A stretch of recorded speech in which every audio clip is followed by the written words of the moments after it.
Senator representing Edo South, Neda Imasuen, says he will be defecting from the Labour Party to the All Progressives Congress on June 12, citing disarray within his current party.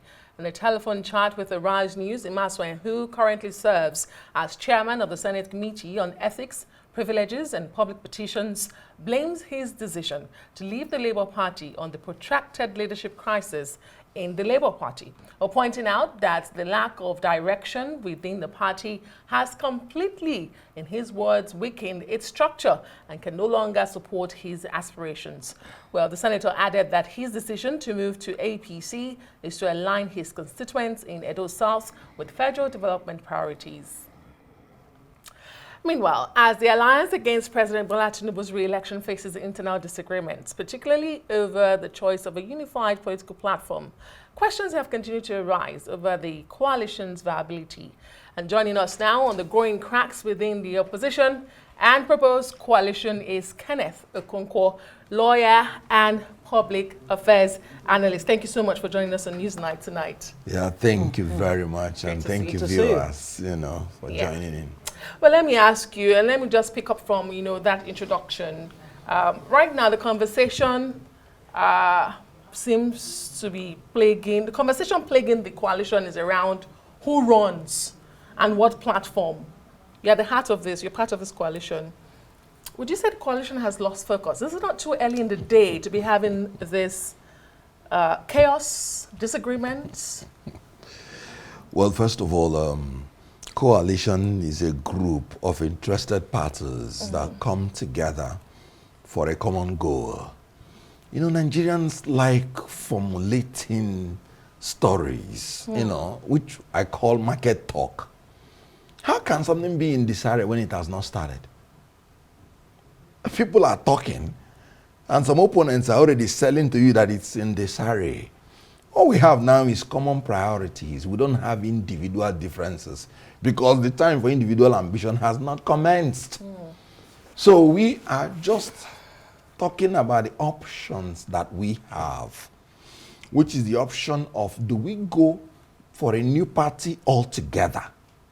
Now, with INEC as a department of APC, you know that they put unnecessary roadblocks to the opposition and engages in a lot of rough tackle. But it's clear that INEC is not a department of the APC. Umpire. That's the electoral umpire of the country. Yeah. Electoral umpire.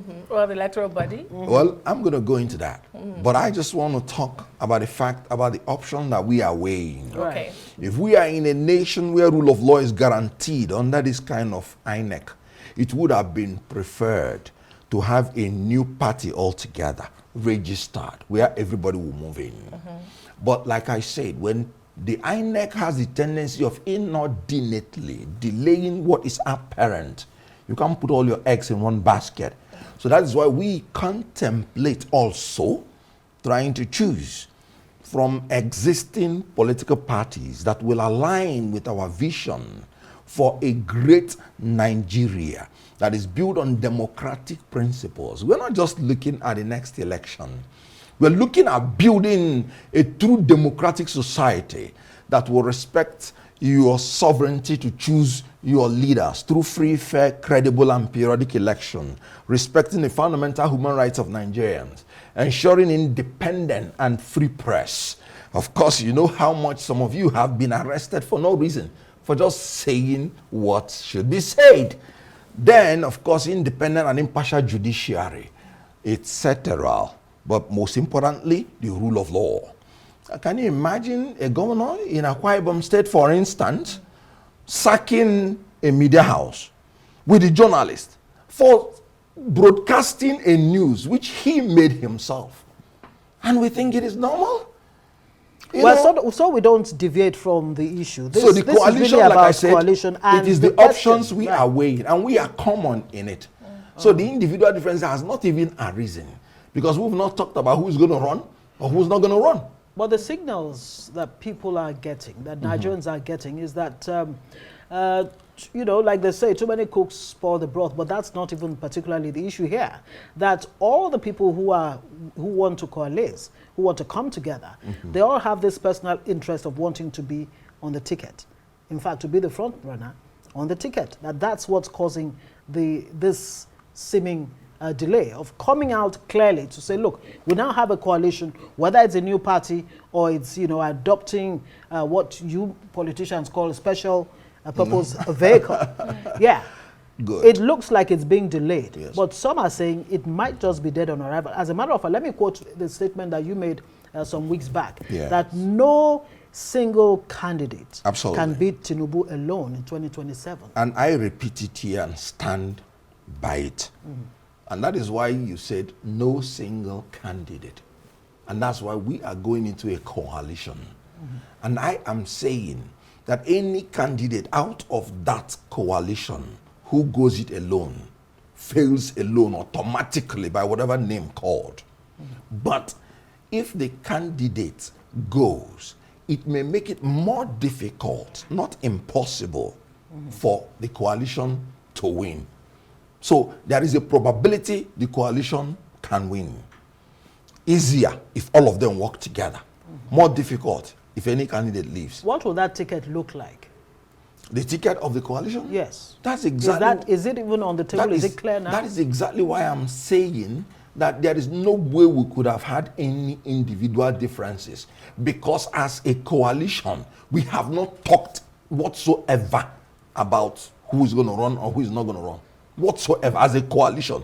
If individual candidates are talking to each other, that is personal to them, All not right. as the coalition. There's also this insinuation pointed that there seems to be a lack of urgency Yes. as to this coalition drive. They've mentioned some individuals who they feel even their personal interest, like Ngozi has pointed out, will make this coalition fail from the start. For instance, they say Peter Obi insists he's still a member of the Labour Party, yet seems to be talking to the coalition. And Atiku has always wanted to be president. He has not shied away from it. And El Rufai has left the APC to join the SDP. He's talking with the coalition.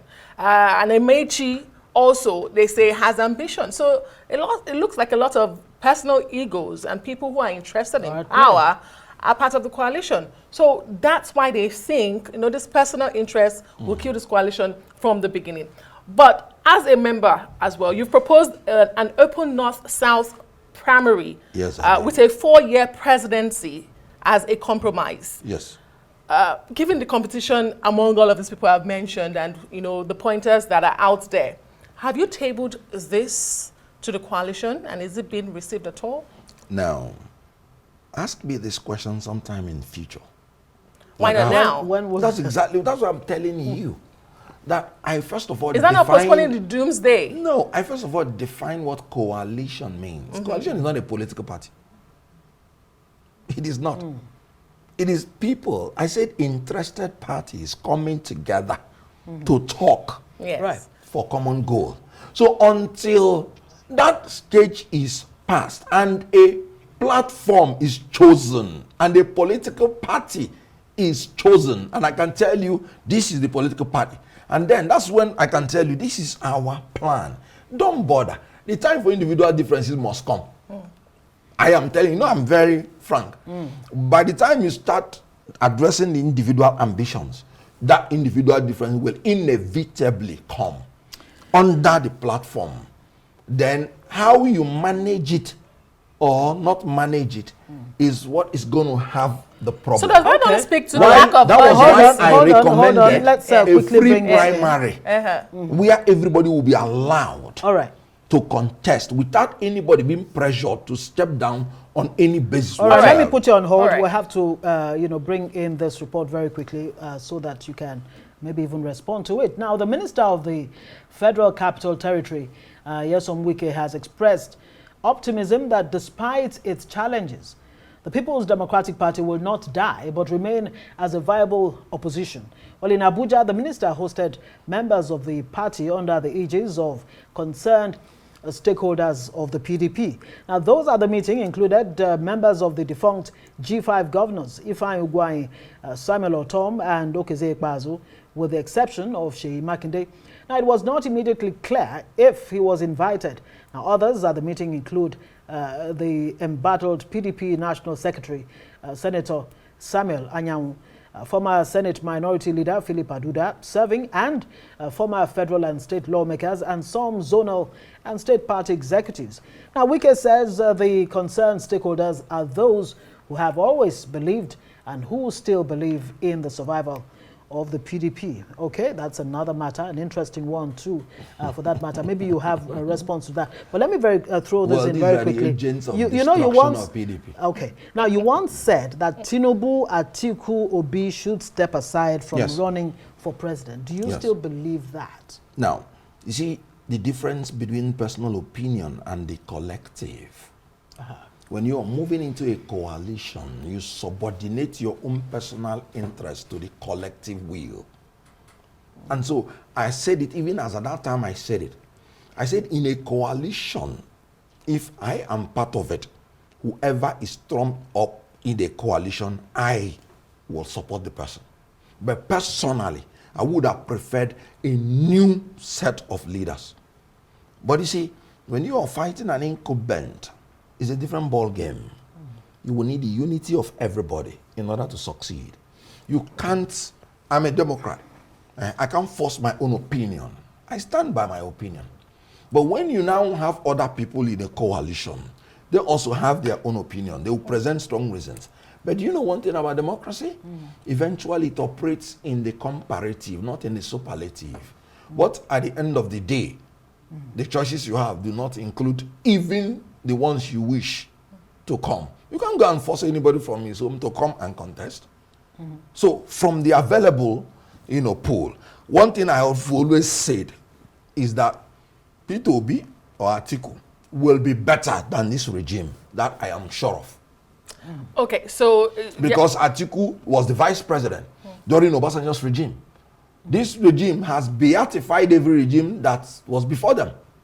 So you're okay with any politician that can take us even to Obasanjo's days will be celebrated as a hero. You're okay with the old guard, as long as they meet your conditions. Very well. Great, but I go back to that sense of urgency or the lack of it thereof, and I really want you to speak to that. Also, I wanted you to speak to. Can you speak to the urgency? I think I lost my train of thought now. All right. The sense of urgency. Now. Yes. They say, I'm using legal analogy. Justice delayed, for instance, is justice denied. But justice rushed is justice crushed. If in your haste to be urgent, you fall into the trap of not negotiating very well and carrying everybody along, that is where your statement that is dead on arrival comes in. You have to. The urgency is needed, but you have to be very methodical. Great, I remember my point now. You say individuality has not come into the conversation yet. Not for now. Okay, so address this that is also out. Two political parties that are being put up, the ADC and the ADA, registration of one and using the other. There's also the SDP on ground saying they are the beautiful bride that should be used for the coalition. Why is it that you have not been able to meet one? I mean, a camp is pushing for a registration of one party. Another camp is pushing for an existing party. I mean, if individuality has not come into play, why is it taking long? Why is it taking so difficult to pick a party? After all, it's a vehicle. Now, like I told you, all these stories, they are not reflective of the facts. We have committees set up, different committees addressing the different issues. There is a committee to know whether we can register a new party. They passed their deadline. They passed their deadline. No, your committee has passed the deadline. But I told you, that's why we have different options. So we have the committee that is negotiating with different parties that are already existing. It is those ones that meet our criteria that we will eventually choose. So the coalition has very clear mind very on quickly what before we let you go, Kenneth, we're being wrapped up seriously. This decamping that's going on, defections and what have you. The Labour Party Senator Neda Imasuen has just jumped ship. Of course, like you mentioned, the governor of Akwa Ibom State and all of that. Where does opposition really go from here? And what do you make of Wike saying PDP is still alive? He's not dead. All right. Very quickly, in now, 30 seconds if you can. Good. Now, let me tell you something about this defection. The worst from the opposition is moving into the ruling party. The best from the ruling party is coming to the opposition. And I give you an example with the governor of Akwa Ibom State. His commissioner on information and strategy, he said, my political orientation is rooted in principle. And I've long opposed APC, APC's ideology and the conduct, which stands is reaffirmed by majority of Nigerians. This is the summary of it. His own political career, rooted in principle, thereby telling the whole world that his governor is unprincipled in this move. And he said the ideology and conduct of APC have been rejected by Nigerians, and this is what it is. Can you imagine a whole governor coming out to say, I can't fight like me, girl. Hey, in 2027, I want a smooth sail. I still love PDP. That's transgenderic. He's a man that behaves like a man that has the genitals of a woman. Can you imagine what on earth? You don't want to fight like me, you want to be a governor like me? The views of Kenneth Okonkwo, we have to go. His predecessor had not fought for him, fought APC, and fought for him. He wouldn't be governor. And now look at this transgenderic governor, you know. You're repeating that point. No. Okay, we have to say thank you very much. Men and women, they are very fantastic people. I started with them from Nollywood. Bold, beautiful, and brave. Look at the commissioner. Okay. But I can't say whether the man is behaving. He's just a political transgender. Okay. That's what it is. Well, those are your views. Personal that views. That is my view. Kenneth. Because he's not behaving like a man of Akwa. Okay, we have more time. We've been given more time with Kenneth. The conversation has been extended. Yes, absolutely. Great, so, great, fantastic. Great. So, I mean, we've heard from an FCT minister who is the leader of, he said supposed leader of the G5. Very good. The intention of those people is to emasculate PDP.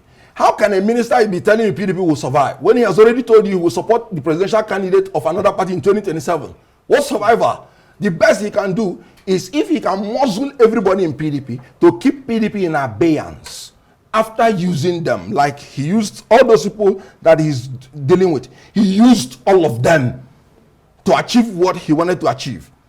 A minister in APC who has the agenda, clear agenda, to destroy PDP. No, a minister of the PDP. He's a PDP minister. Minister of APC. Okay. He's appointed under the APC government. Absolutely. Yes. Now, why do I say so? Yeah. Even Governor Umen, what did he say? He said, no, I don't have the kind of conscience Wike has.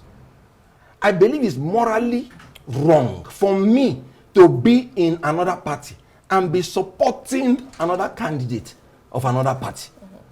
So it is morally wrong, morally bankrupt. The only thing is that the governor is just being hypocritical. But the governor says he likes the style of governance. And he's aligning his states with the central. Yeah. He said he wants a smooth sail in 2027. And now let me tell you, that is contradictory to what politics is. When you want to describe politics, you say murky waters of politics. You say stormy waters of politics. We're not looking for politicians that want smooth sail. We want politicians that will navigate our ship to the harbor of prosperity, security, and welfare, despite the storms. Because when you are in politics, it's not a Akara case. You would have storms. Storms of the Boko Haram from the northeast. Storms of the kidnappers from the northwest. Storms of the unknown gunmen sit at home in the southeast. Storms of the killer herdsmen in the north central. Storms of the ritualists in the southwest. Storms of the oil thieves in the south-south. And there is a man who wants to be governor and he wants a smooth sail. How can you have a smooth sail? When you have politicians, along these stormy waters. Hold on, when you have politicians. We need men. That's why I say the best of the men are coming out to the coalition. The worst of the men are going into APC. I was actually going to ask you what it says. I mean, averse, storm averse politicians seem to be what we have now. What are they doing in politics? What does it say about the quality of politicians I've we have always now? told people. And how do you want to be in the Nollywood? They will tell you to kiss a lady. You say you're born again. Now, what are you doing? What brought you to How do you get Hollywood? the right people, men and women, into our political space? How do you? How do you get the right men and women? Politicians of principle, of ideology, and pedigree. Leaders have always made this mistake. Their followers that dobale for them. Dobale, I'm loyal. That is the qualification that make them to bring them to power. The ones that stand in front of them and tell them the truth, they always feel will not be lower. And so the recruitment process by which they recruit men who are sycophantically loyal to them rather than expressly being competent to the job. That is why you are bringing these people like Governor Meno. So, who wants a smooth say? So you keep repeating that. No, I'm sorry. But you know what? It's not even funny. And can you imagine sacking a journalist, a media house? Let me ask you, Mr. Okonkwo, are these the kind of people you are receiving within your coalition? Who are those within your coalition? The engine house of the coalition, you don't even know. That I can assure you. But so it's rudderless at the moment? Rudderless? How can it be rudderless? So who are, I mean, Nigerians when we have not even chosen a platform. You are preaching this as an alternative. And the names we are seeing are the old guards. Yes. But you are preaching it as an alternative to what we have currently. I just would like to know, why should I buy an old wine in a new bottle? That is why I'm saying that you should wait until you see the platform. Because coalition is simply. Do you have a time So the frame? platform is not. We've not officially announced the platform. Is everybody open to your coalition? Anybody open to everybody? Is your coalition open to everybody? Every Nigerian. Look at the words of the Commissioner of Women. He said, I have long opposed the ideology and stance of APC, which is reaffirmed by majority of Nigerians daily. Majority of Nigerians who can no longer afford the astronomical energy costs in this country. Right. They are all part of the coalition. Okay. Majority of Nigerians that are massacred every day because of incompetence of this government in tackling security in this Nigeria. They are members of the coalition. So the business community that cannot afford the interest rate, Mr. Okonkwo, they are part of this coalition. Since you are open to everybody, let me ask you. Great.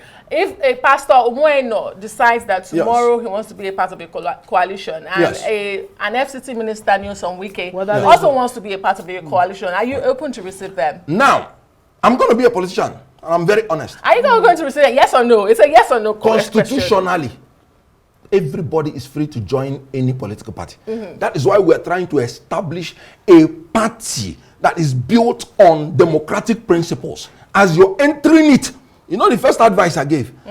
I said they have to establish a disciplinary committee. First and foremost. All political parties have that. All political parties have that. No, it is not. It is a different ball game. They are redundant. Yeah, but the constitution allows for that. But let me come in with the people you call now. When they leave this country and go to foreign countries, they obey the laws of that foreign country. So Nigeria's problem is environmental because laws are not obeyed. Very well. That's why rule of law is very important. So we are not going to stop anybody from coming in. But we will tell you that this is not a smooth sail coming in. Kenneth Okonkwo, you're a man who's known to not, speak tongue in cheek. You like to come out straight with what your opinion is. Yes. And I'm asking you this question as your own individual opinion, apart from what the coalition may come up with. Which ticket do you think is that ticket that can actually wrest power from Tinubu in 2027? Would it be an Atiku Rotimi ticket? Would it be Atiku Obi? Or would it be Obi, whoever else? You know? Or an Okonkwo. Atiku ticket. Now, let's look at it this way. And I'm going to be very, very honest and straightforward. I cannot say it now because I have told you that democracy operates in a comparative. Who is better than the other? So when all the aspirants come in and show their interest, you will be able to make a choice. Whatever you're saying now is prophetic and is predictive. I'm not a prophet. Okay. So when we choose that platform, when that time to signify interest comes, all the aspirants will come in. By then, we would have built the rules and made it rigid, as in you must obey these rules. Then I will now be able to tell you that, look, I think this and this combination, owing to the environmental issues. But if you read the room correctly, if you Yes. read the mood of Nigerians towards 2027, Yes. based on what obtains right now, politically, economy-wise, in every sphere, Yes. what would you say would be the mindset of the Nigerian come 2027 as they go to the polls? Who would be that person, or what would they embody in terms of what they can actually deliver based on their promises? Nigerians would want a strong leader. They're not going to look for a pope. They know they have myriad of problems. They know they are feeling, they are swimming on shark-infested waters. When you say strong Yeah. in what sense? Strong Bold, in as in boldness, to be able knowledgeable. to say, look, fuel subsidy is Good. gone, Yeah. and all of that. Now, the problem with this government is that they have the audacity to take decisions. But unfortunately, it's the audacity to take wrong decisions. So we need a strong leader who takes decisions, but who takes right decisions. So we will need in 2027, first of all, a new thing. This government has no conscience. In all honesty, anybody seeing that you removed fuel subsidy and people are dying of hunger. We have more malnourished children in Nigeria than in Sudan, war-torn Sudan. And you're riding on a private jet, and you're riding on a Cadillac Beast. You have no conscience whatsoever. You must live in accordance with the level of the people you are governing. Do you know, I was so touched in United Kingdom when they killed one of the parliament members. They wanted to start giving the other one security. They said no. How would we know what the other people are suffering? How would you know? Okay, sorry, Governor Zulum is APC. But you can see when the IDP people increases, he goes to the IDP camp.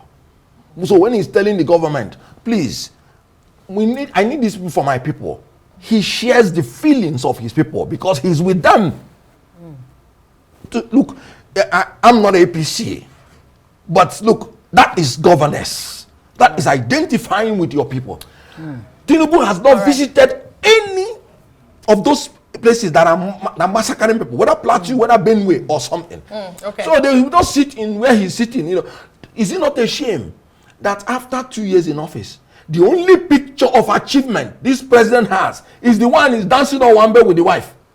That is the one that they are showing. That's not correct. No. Mr. No, Okonkwo, that is the one they are showing in the billboards. But that's not correct, Mr. Okonkwo. Now I will take you and show you. Achievements. Dance, as in after 2 years in office. And that's not This is by scandalous. I know that's not by the government, the billboard you're referring to. Yeah. But Mr. Okonkwo, we have to leave the conversation here tonight. I'm Thank you the so president. much. Thank you very much for sharing your views, your personal opinions on the matters arising on this subject matter. Mr. Okonkwo is a lawyer, public affairs analyst, and a member of the Coalition. The upcoming yeah. coalition. Thank you so much.